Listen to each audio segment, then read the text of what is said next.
at least for me, I don't know about you guys, I can see a correlation between my external reality and like the beliefs that I had at the time.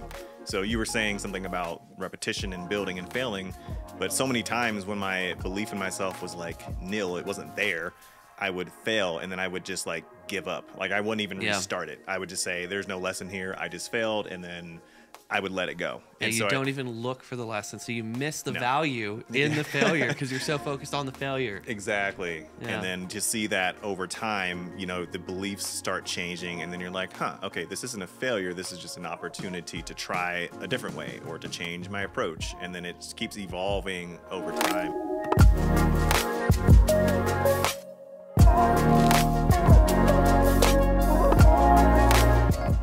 Welcome back to the Making Money podcast, where we talk about how to make more money, keep more of what you make, and make your money work harder for you.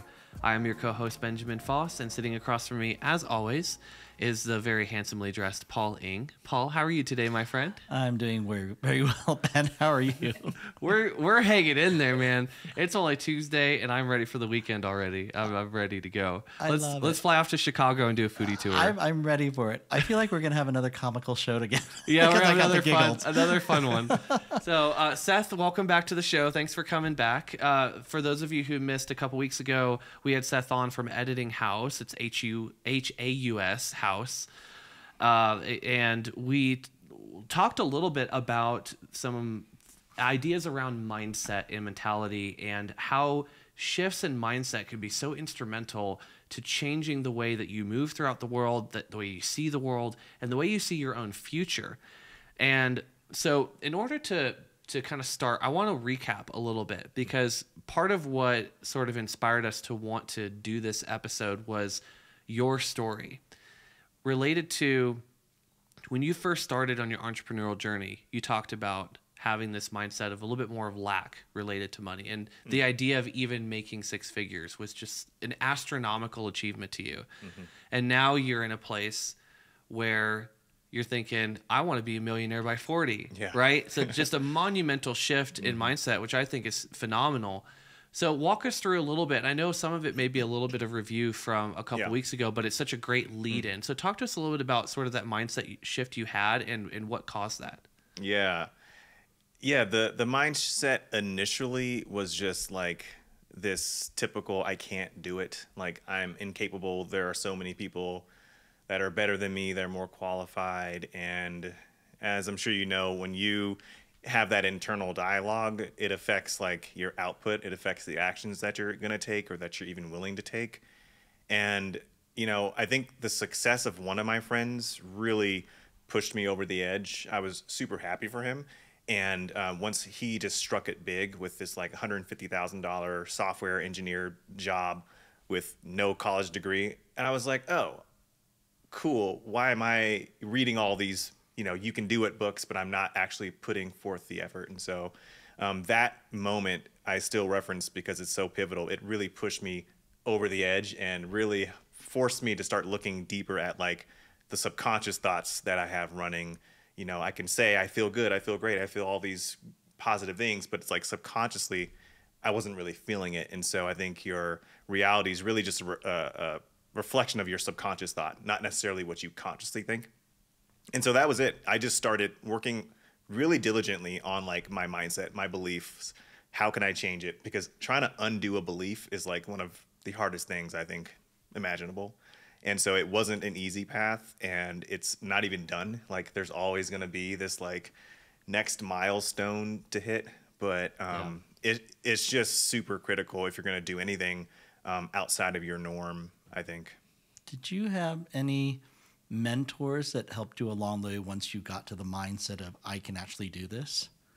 Once I reached that point of like, I'm doing it. Yes. No, I won't say I haven't had any mentors, but I've taken inspiration from like tons of different various figures on YouTube and all the different self-help books. So, you know, Tony Robbins is pretty high on the list. I mean, his books, I think Awaken the Giant Within was like the catalyst. Like, that was the, let's actually get this thing going. And so I just remember I kept reading books written by him. I started listening to tons of videos, podcasts, just surrounding myself with the opposite of what I'd believed prior. And so all those people, they weren't my direct mentors, but they definitely acted as mentors, I would say. Kind of a catalyst, I guess, at that point. Exactly. Just to kind of keep it going in that direction.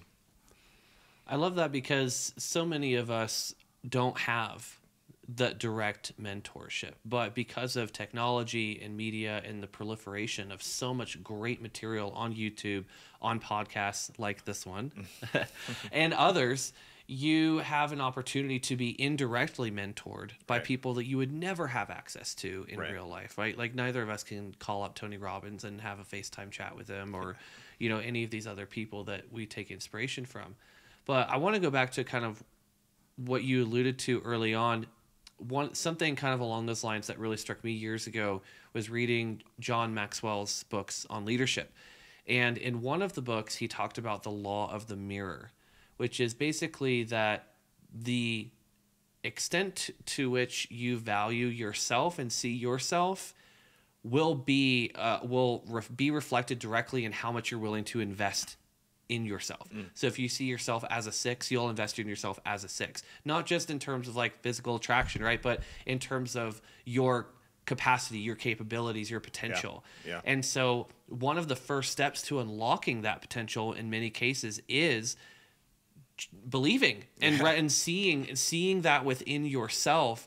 And like a common quote that kind of gets thrown around the internet a lot, but is true, is that like, if you don't believe in you, why do you expect other people to? Yeah. You know, so a lot of it kind of comes into almost at times even a delusional belief in yourself, because like you could say it's delusional because like I don't have any evidence for this, like there's no history, but it's like, but I believe that I can do this, and then you just step out. But that belief is so often a prerequisite for being willing to take those steps. Yeah. And sometimes I would say the delusion might be the prerequisite to having that belief, because sometimes we have these like wild aspirations that are not a match to where we are. And I've seen it time and time again with friends and acquaintances who just have this like astronomical belief in something, but it really is just delusion. And I think the delusion it helps break up the friction. It helps you not have so much resistance when you're trying to do something, because you have to believe that you're capable of doing it. And a typical rational mind is probably going to be like, I can't do this, and here are all the reasons I can't. But the delusional person is going to make up every reason why they can. And so I think that to an extent, like, you do need a little bit of that delusion, because otherwise you're going to be a pessimist, you're going to be a realist, and you're going to look at the facts and say, you know what, it doesn't work out. And I agree there. You know, thinking outside that box, and the farther you are from the inside of the box, the better it is. Yeah. Because your aspirations attaining to that goal make you want to go further than you can do. Yeah. You know, it tests your abilities, I think. And we're so in our comfort zones that going outside that box is, taboo, or, we can't do that because I don't have the ability to. But, you know, what is the ability? It really is a mindset, isn't it? If you're able and willing, isn't that the first step? I agree.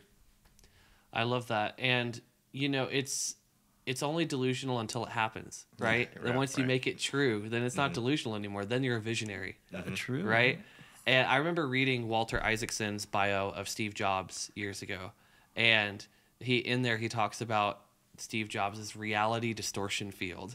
That his, not just the force of his personality, but the force of his belief in what Apple could do or next and during that season of his life was so strong that even when engineers were coming and telling him like, hey, the technology does not exist to do this, he's like, well, we're going to make it. You know, and his reality distortion field is what made the iPod possible. It's what made the Mac possible. It's what made the iPhone possible. Yeah. And sometimes, like, especially in entrepreneurship and in business, like, you have to be there. You get to a point where you have to be willing to say, I think everyone else is wrong, and I'm going to take a bet and a swing that we can make this happen. 100%. You know? And like Elon did that with Tesla, right? Like before Tesla, the idea of like mass market electric cars is like, you're crazy. Yeah. Like, no, hybrids are the future, gas is forever. And then now, like, every automaker in the world's making EVs pretty much, except for Toyota for whatever reason. But they like their hybrids. Yeah, they do like their hybrids. So but But it just, when you want to do something really big, and the bigger the thing that you want to accomplish is, even if it's just big relative to you and your history, the more you need that kind of delusional level belief. Yeah. I think your belief informs your actions. And so you reminded me of this Instagram reel I saw recently. It was Tiger Woods. He must have been like, don't quote me, but like 16 to 18. And he's being interviewed because he's doing this like PDGA, whatever championship. And he's like straight faced throughout the entire time, the entire interview. And I think the guy asks him like, what are your goals for this tournament? And he's like, yeah, I want to win. Like, I want to win.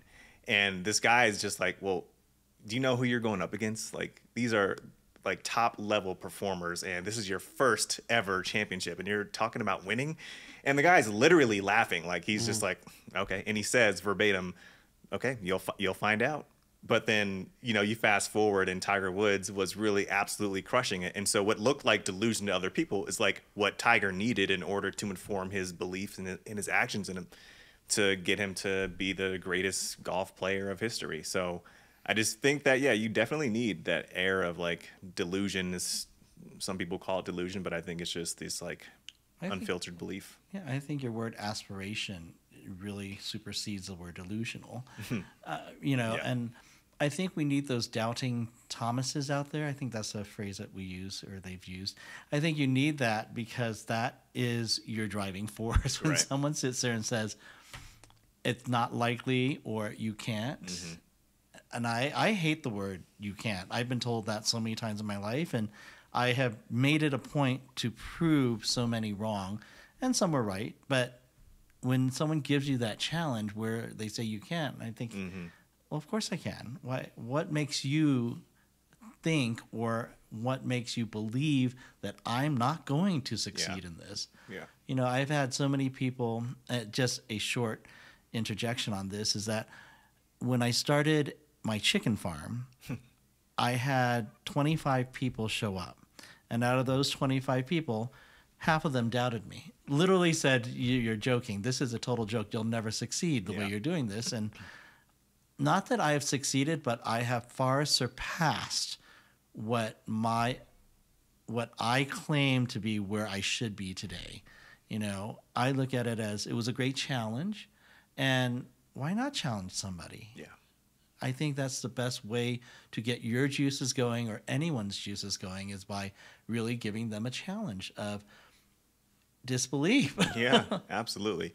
That reminds me, I just picked up this audiobook. It's only an hour long. It was recommended on another podcast as one of the best business books of all time, and it's written by a 14-year-old, and it's called Don't Tell Me I Can't. And that is the whole premise of the book. And this 14-year-old, I have to preface that he's passed away as of like a couple years ago. So he passed a little early. But he did so many things. He did a lot more in his like short 14, 15-year-old life than most people would ever do. And he started with zero. Like, some people might think that when they hear that he started a business when he was 7, that it was his parents helping him. His mom was blind. His dad was like permanently disabled in a wheelchair. And so he, instead of doing traditional homeschooling, he like forced his parents to let him listen to Warren Buffett videos as his education. And that's a pretty good education, if you ask me. All he did. And so, I mean, he had his like first property at age 7, which was a ranch. And then he bought a house at like age 10, which was a fixer-upper house. And then he did all these various things. And the whole premise of the book is, just don't tell me that I can't do it, because I'm going to do it. And so I think having that like aspiration, that like unlimited belief in yourself, again, really is going to dictate like what you think you're capable of doing, and therefore what your actions are going to be in life. And yeah, I think that's like a simple illustration of it, I love the part of the entrepreneur mindset too, is you either like you'll win or you'll learn. And so there's an element of optimism in that, of recognizing that there's so many. I mean, if you think about like Steph Curry, how many shots in practice has he done? He's something like 500 a day, every day for years and years and years. And, and we talked before, like Michael Jordan has the most missed shots in NBA history, right? And he's the GOAT. So there's an element of like, we see the successes, like we see all the Super Bowls that Tom Brady won, but we forget about the ones that he lost, right? Or the years that he never made it to the Super Bowl. And we forget all the failures, quote unquote failures, that it takes to get to the success, the practice, the repetitions, the lessons that have to be learned.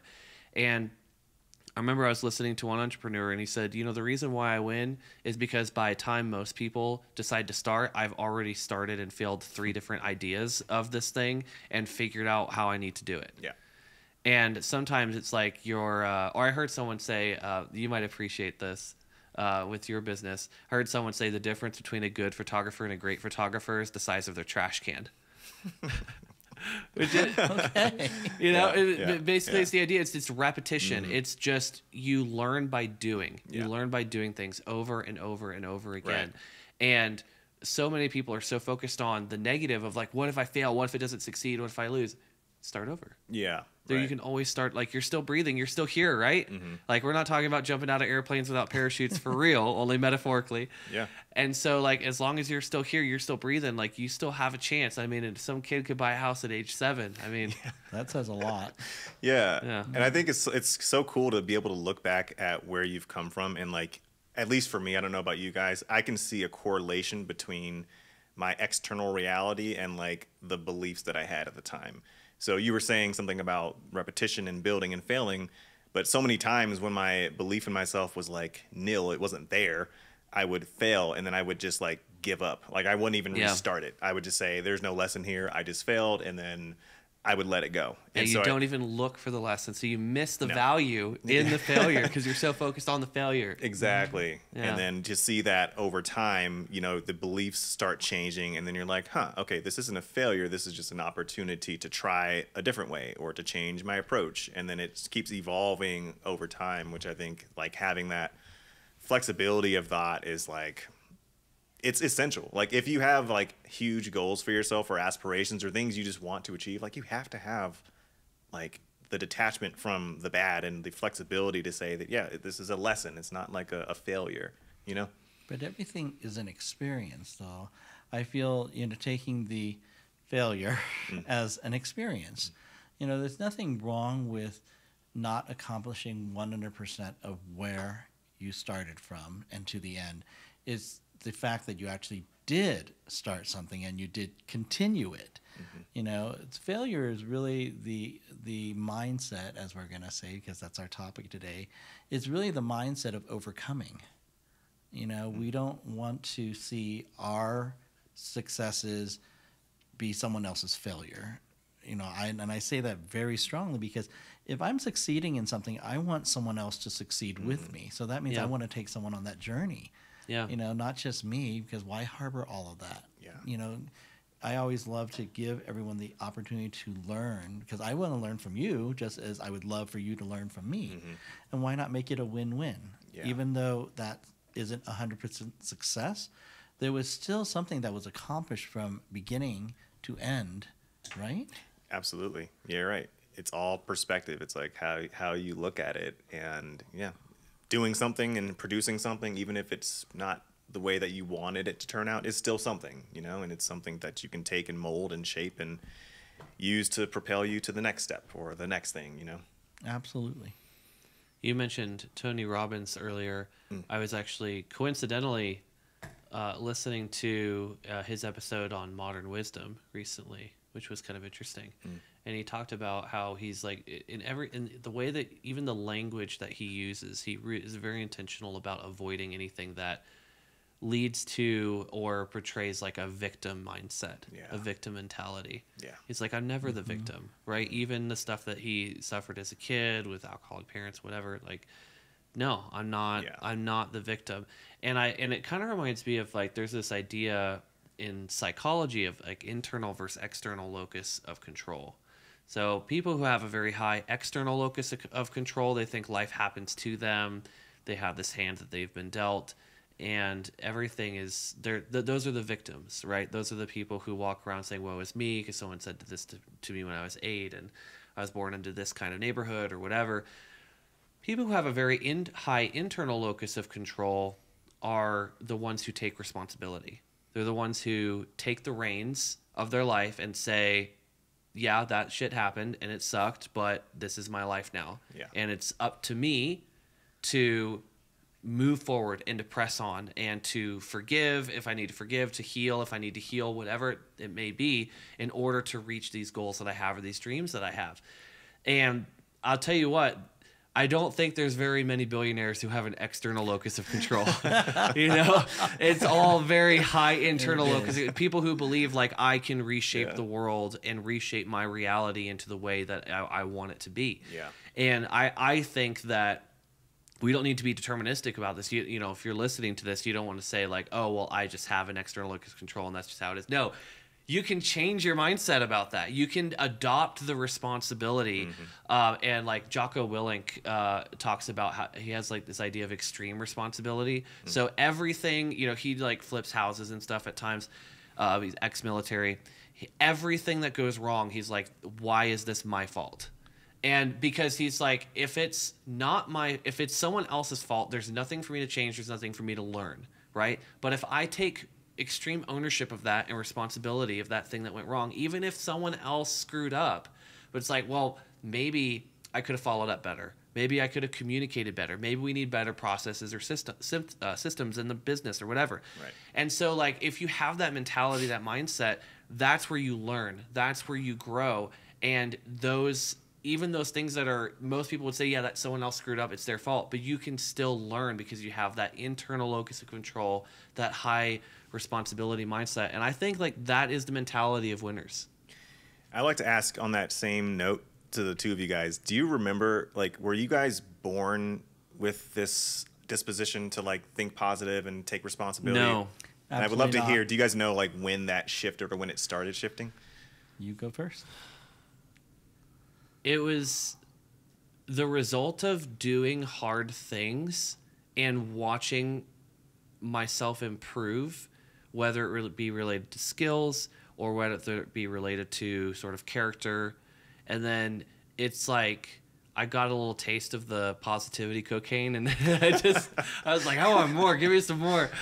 But no, it came as a consequence of seeing like, man, I used to suck at this. And then I put some work in, and now I'm pretty good. Right. Wonder what else I could do this with. Yeah. And that's like, once that train gets rolling, man, it just kind of gains a lot of momentum. Yeah. At least it did for me. Yeah. What about you?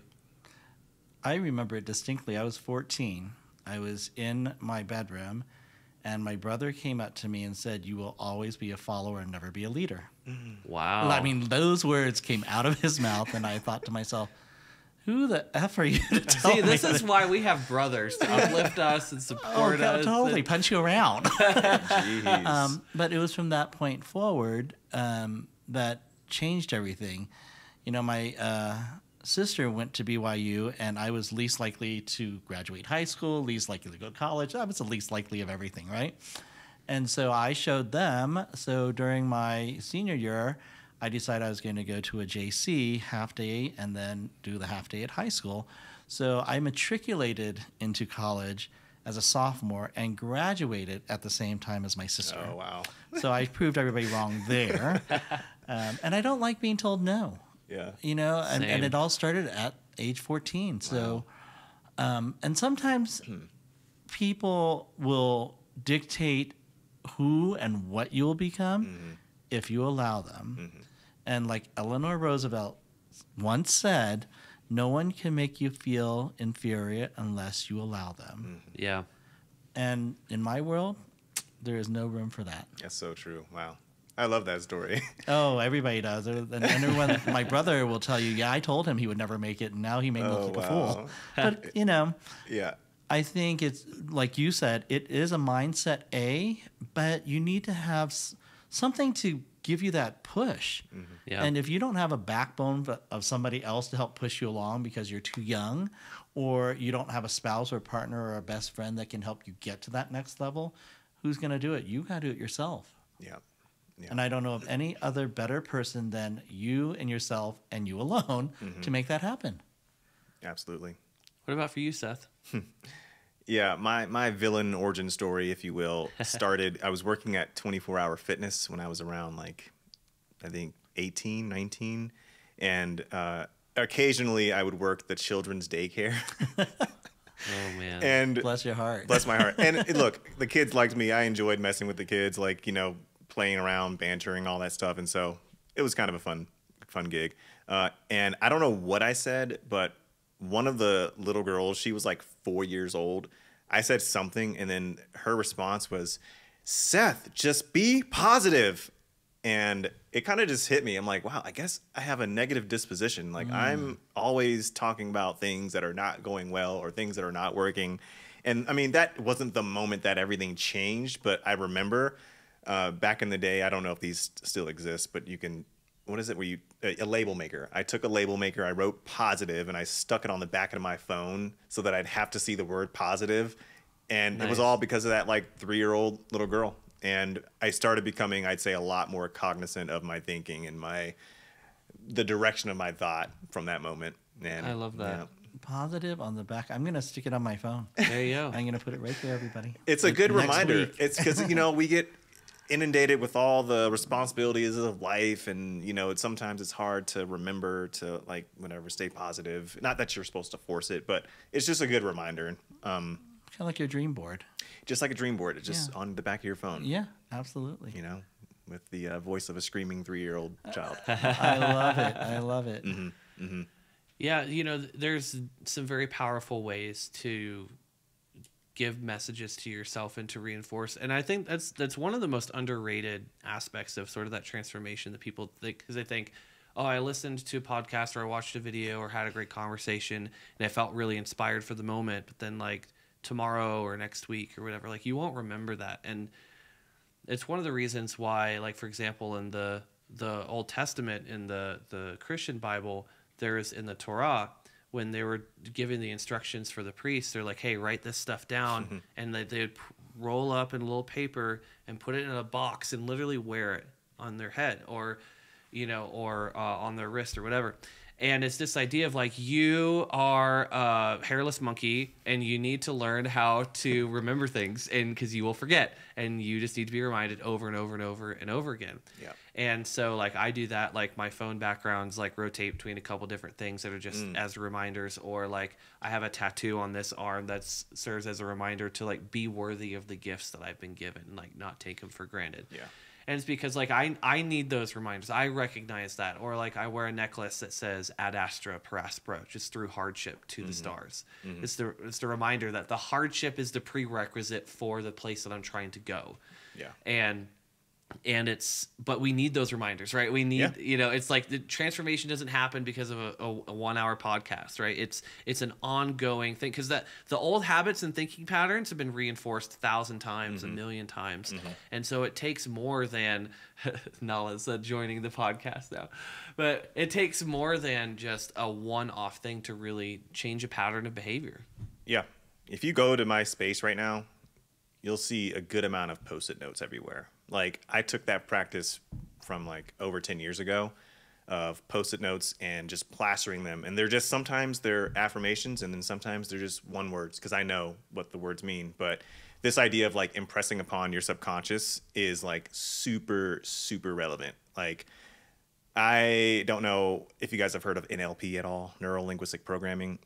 A little bit. But I will say it is the scientific explanation of the law of attraction. So I got kind of lucky that I read this book called NLP for Dummies, and then years later I found the secret. So I was able to say, well, this is exactly what was in this book. But NLP is basically the way the book describes it is it's the communication of the brain, and it really puts an emphasis on like your subconscious and how important it is to nurture the subconscious. And so when we do things like that, the tattoo, the Post-it notes, the writing positive, it's just, you don't need to consciously be aware of it, but your subconscious needs to have that nudge every once in a while. And I can't underestimate or understate the importance of that, at least in my life. Like affirmations, Post-it notes, all sorts of weird gimmicks that I just love to do because it helps.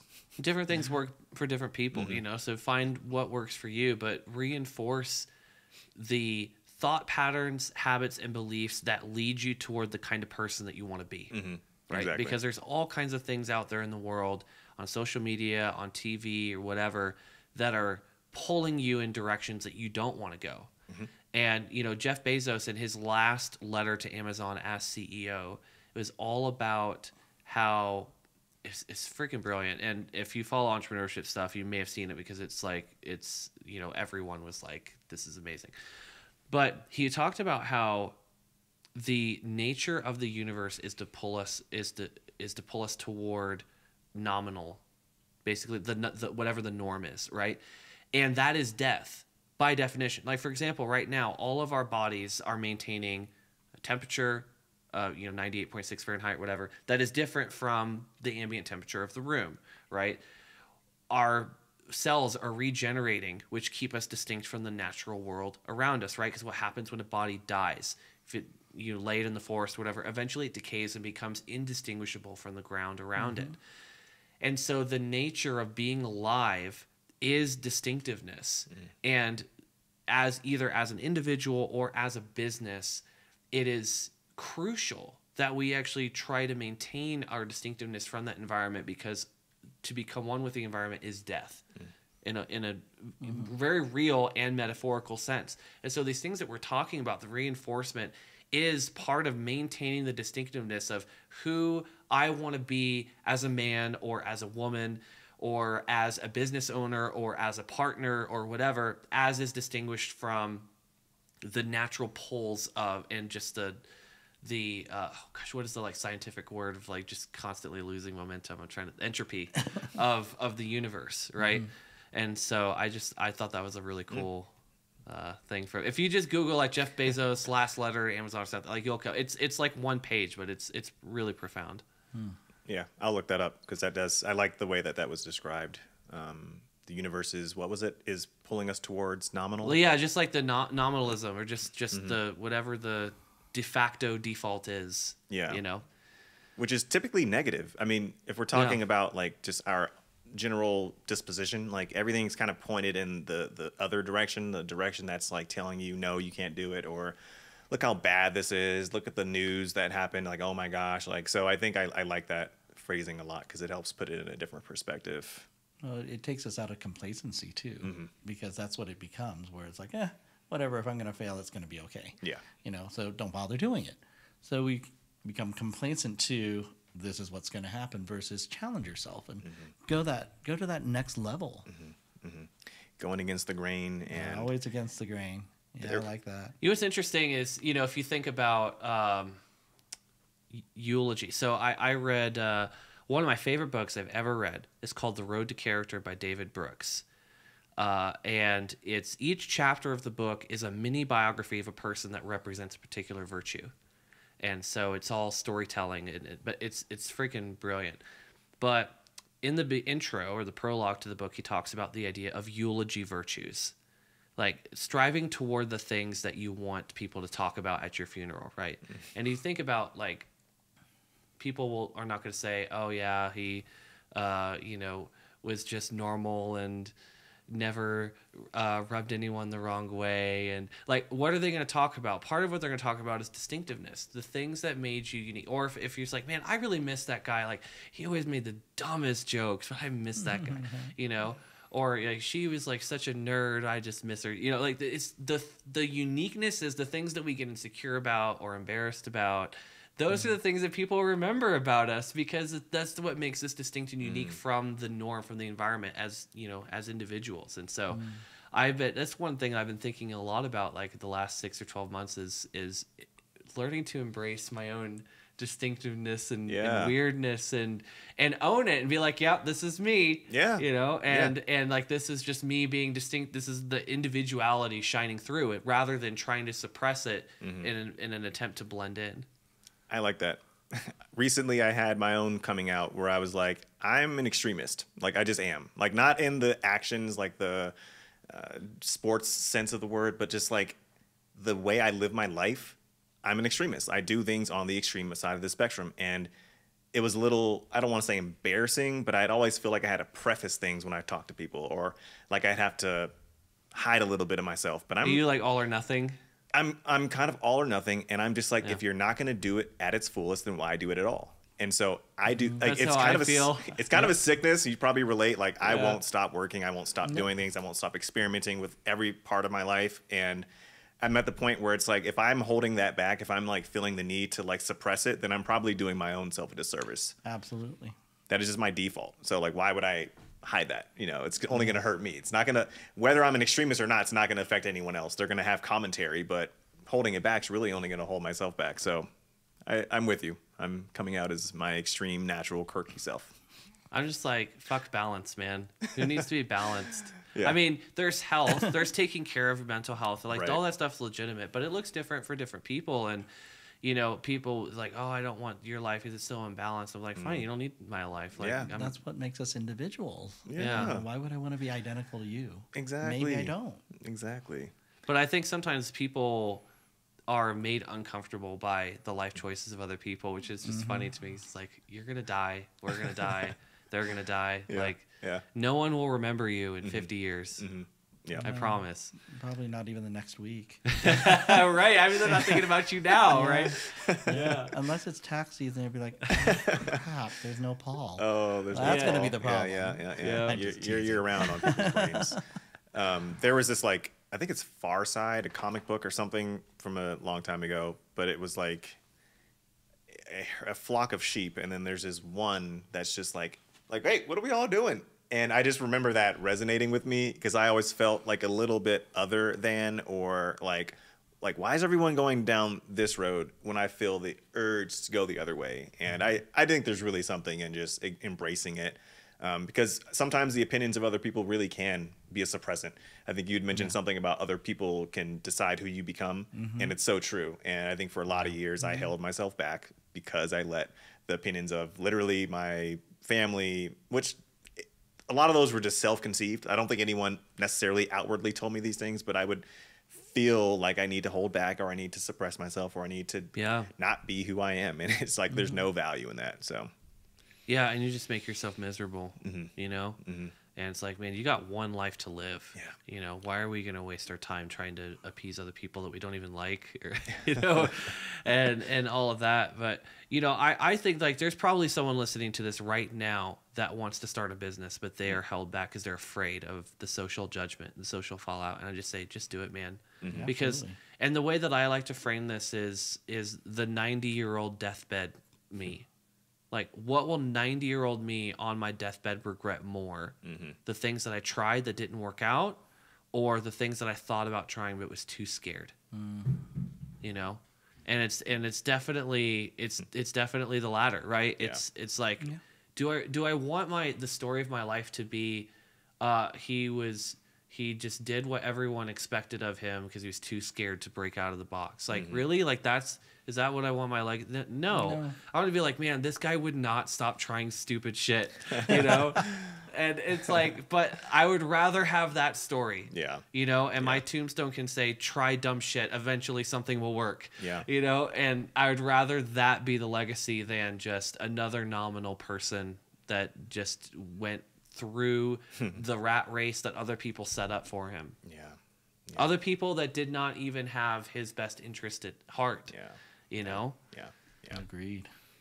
There's this exercise that I haven't done, but on the topic of tombstones and eulogies, is to write your own obituary.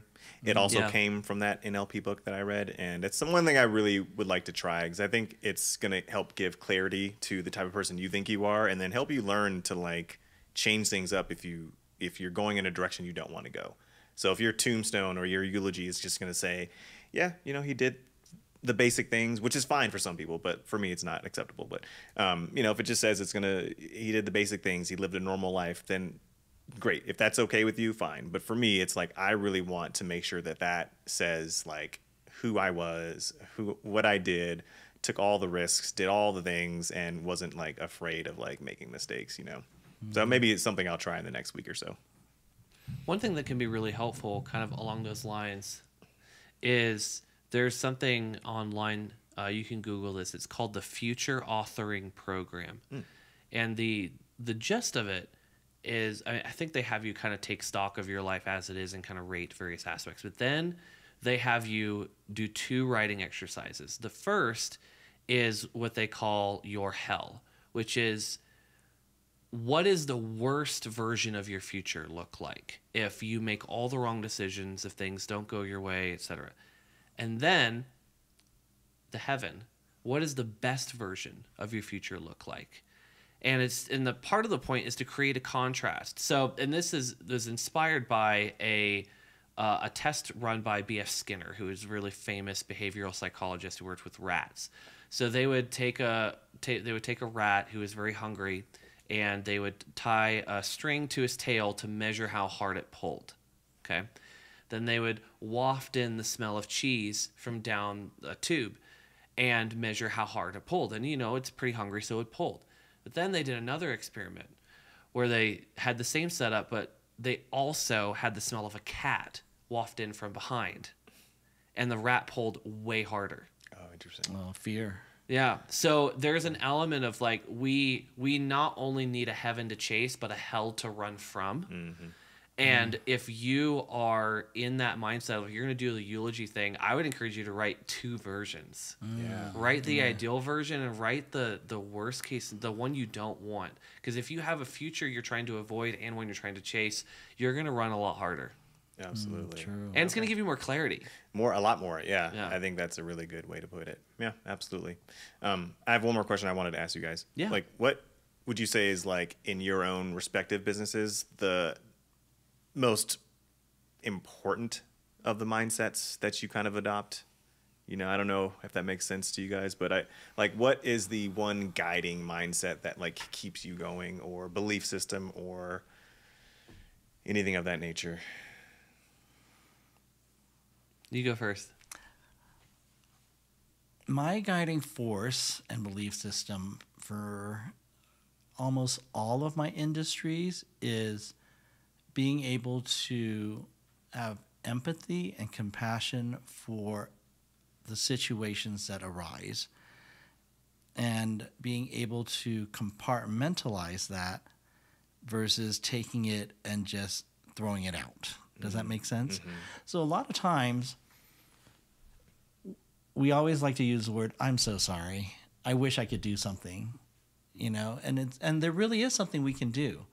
So take away from that sympathy part and go, I really understand there's a lot of problems in your life that's happening.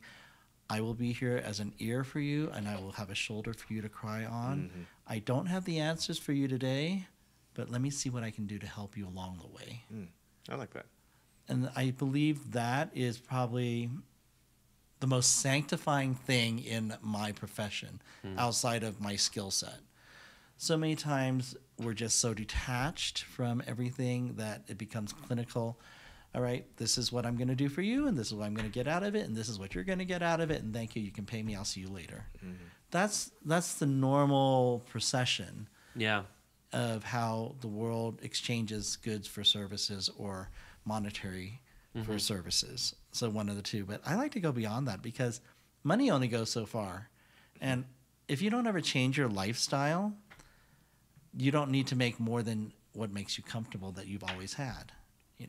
And I feel empathy is a much stronger place to be than sympathy can ever replace. I want to hit on that because one of the biggest lies that is perpetually sold to us in the Western world is the materialism lie. Is this idea that you're one purchase away from a higher level of happiness. True. And I can honestly say, I mean, I've had entire years where I made like 20 grand in the whole year, and I've had times where I made 20 grand in 2 weeks, or at least in the business. And I own my own home now, and I'm very comfortable. I am not measurably happier now than I was when I was making very little money or whatever, because I realized that there's things that are nice and are comfortable or whatever. But I mean, if something crazy happened and tomorrow I need to sell the house and go back to a 1-bedroom apartment, I wouldn't hardly bat an eye. I would be annoyed at all the stuff I have to get rid of, because it's like, this table won't fit in a 1-bedroom apartment, right? Like, I have bigger furniture now just to like make use of the space. But I think like there's something to be said about having a healthy detachment of those things, and kind of like to your point, like pay attention to what really matters to you. Like, what is 100%. Actually really meaningful to your life, and I think you'll probably notice that if you do the eulogy thing. There won't be anything in there about material possessions, except to the extent to which you care about what you leave to your future generations, right? That's going to be it, right? And so, but so much of our time and our attention is spent on these things that like don't measurably increase happiness. Like I'm not happier now than I was back. Any happiness that I have is based on sort of the internal work that is being done or the relationships that I have in my life, right? It's not the house, it's not the car, it's not whatever. Like that stuff is just, it sticks in drywall, you know? I agree 100%. Yeah, I wish I had an answer that was similar to Paul's, because his was a lot more human and humane. But as far as what drives him, but for me, it's just fear. Like it's not a bad fear, but it's like this fear of not thriving, and not financially or materially. I can relate to that a lot. Thriving and meeting my own expectations, and I hope that eventually that changes, because like we were alluding to in the beginning, like your beliefs do affect your actions, and so if I'm operating through fear, yes, it's propelling me forward, but it's also like a place of constraint. And my actions might be a little bit more either pointed or reserved than they should be. And so it's like a double-edged sword, where it's like this fear of like failing and not measuring up to my own standards is like what's guiding me. But I see that it's also probably going to push me into a direction of like, I don't know, dissatisfaction, burnout, possibly just further limiting myself at some point. So, I would like to eventually reach a place of empathy driving me. But yeah, that's kind of, I think, where my business motivations kind of are right now.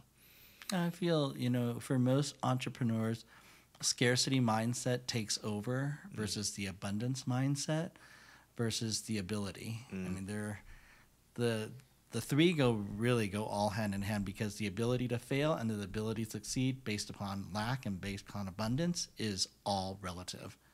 And I don't feel that entrepreneurs get that mindset until it's too late, and a lot of times the too late is I made it to the success already over here, but it took me this much longer.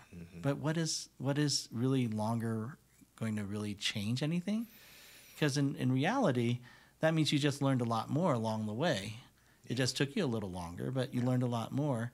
And really, once again, I try to impress to all our listeners that being an entrepreneur really means to take those experiences and grow those experiences. It doesn't mean you have the answer all at one fell swoop, because I'm an entrepreneur and I made it. Well, that's great, but there's always that point of I could learn more and I can offer more. Very well said. Yeah, I agree. I had kind of an interesting mindset shift very recently. So February, business had its best month ever. Shortest month of the year. March, we beat it, that new record, by a few $100. And I didn't care. I did not care. We're well, maybe not now, but at the time we were on pace for 50% year-over-year growth. And I did not care, because I was working myself to the bone, and I had like no balance, and I was like, I'm just working. I mean, so many days of starting at 7 a.m. and not finishing until 8 or 9 p.m. Yeah. And I was like, is this really what life is about? Like, okay, so I have an extra few $1,000s this month that that I'm used to. Whoop-de-doo, it's a number on a screen. It's true. You know what I mean? And especially in the digital age, it's not like I'm like holding like, here's $7,000. Like a freaking drug lord or something, But and so in the midst of all the ambition and the lofty goals and stuff, which we all have, and I think those are good things, because I think doing hard things is good for you and it's good for the human spirit. There is also like a healthy recognition of like the limits of money, the limits of the materials, the limits of the accomplishments and the achievements. There's a reason why there's a higher suicide rate amongst millionaires than amongst any other group. It's because like there's people who strive so hard for the number and then realize they're still empty on the inside, because like that's not the meaning of life. Like and so like if you asked me, what is like the driving force? The driving force for me is financial security for my family. And like, even though like right now I don't have any kids or whatever, but I still have, relatives that I try to help and take care of. And then, future family members that I anticipate to have. And like that's for me is the driving force. And there's fear in that too. It's fear of not being able to provide. It's fear of you know, having kids that are, you know, left wanting or wearing, you know, t-shirts with holes in them and, you know, things like that, because there's just not enough. And but I would say that's kind of the driving force, is that sense of like, no, there's security here. But when you get to a certain point beyond that of abundance, which is nice, but it stops adding meaning or measurable happiness. It starts just being icing on the cake. And then you realize like other things that are worth your time and your pursuit, you know, like this by itself is not going to do it. Yeah. I could be deluding myself, but I'm always like, I appreciate and I relate to everything you just said, up to and including like the suicide rates. And then sometimes I'm just like, I understand that, and I just want to do it a little longer, just so I can make sure that I like fulfill my goals. You know, I want to just give myself just like, I know it sucks, like I'm really busting my butt right now, but I have a few more years, and then I want to relax. And I agree that there should be more like balance introduced, especially in the now, because there are a lot of like. Well, there's seasons, man. There's seasons. Yeah, and a season could be 5 years. Yeah, absolutely. You know, Yeah. there's nothing, especially like you're single, you're young, whatever. Like me, like, dude, if you want to take 5 years and just like, you know what, I'm gonna like I said earlier, fuck balance, right?